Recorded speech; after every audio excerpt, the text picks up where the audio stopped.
Every day, many older people depend on the use of respiratory aids, such as oxygen therapy, inhaled medications, nebulisers, CPAP and BiPAP machines.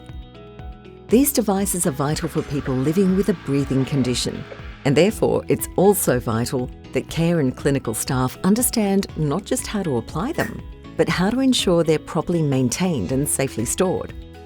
In Altura Learning's course, Respiratory Aids, we demonstrate the correct use of a range of respiratory devices. We describe their correct maintenance and storage procedures, and we discuss troubleshooting strategies.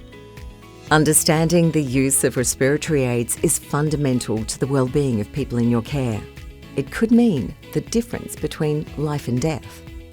Respiratory Aids, only on Altura Learning.